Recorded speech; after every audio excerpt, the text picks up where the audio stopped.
የሆነ ሰው ነገረኝ የሆነ ነገር ነገረኝ ስትሉ መናገር አልፈለጋችሁም። how do you say it in English?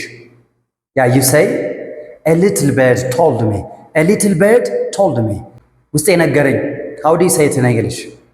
My gut told me. My gut told me. ለሰርፕራይዝ አዘጋጅተን እንዴት አልተገረምክም? Why didn't you look surprised ስትሉ አራቃለሁ ባካችሁ። My gut told me. My gut told me. ውስጤ ነግሮኛል ማለት ነው። Instinct. My gut told me that something special was happening ትላላችሁ ማለት ነው። ስለዚህ ያልገረመኝ ለዛ ነው my gut told me። ውስጤ ነገረኝ ስትሉ ኢንስቲንክት የሆነው ውስጤ ነገረኝ ትላላችሁ አይደል? you say my gut told me። እያጠና ነው እንዴ ብራዘር? አዎ ኩዊዝ እኮ አለ። ኩዊዝ አለ። how do you know? እንዴት አወቅ? my gut told me። my gut told me። ውስጤ ነገረኝ። በቃ የውስጥ ስሜቴ ኢንስቲንክት የሆነው ውስጤ ነገረኝ ስትሉ my gut told me ትላላችሁ ማለት።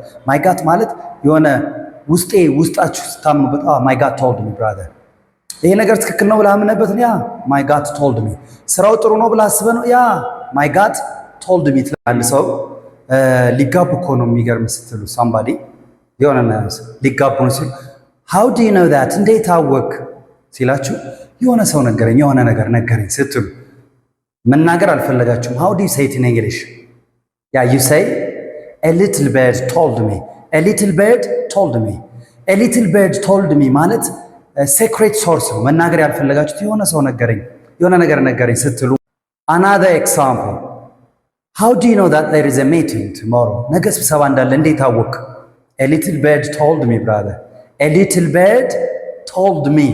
A little bird told me ማለት ነው someone told me secretly ማለት ነው። ግን መናገር የሆነ ነገር ነገረኝ ስትሉ ማለት ነው somebody told you secretly. So you say a little bird told me. So there is clear difference between my gut told me and a little bird told me. A little bird told me ማለት የሆነ ሰው ነግሮኛል ስትሉ የሆነ ነገር ነገረኝ ስትሉ a little bird told me bro. A little bird told me ትላላችሁ ማለት ነው። ውስጤ ነግሮኛል ውስጤ ነገረኝ ስትሉ ደግሞ my gut told me bro. ነቅቼብሻለሁ my gut told me ወዴት እንደሚሄድ ነቅቼብሃለሁ my gut told me ትላላችሁ። Yeah, this is Moorish English. Think English and speak English. Thank you.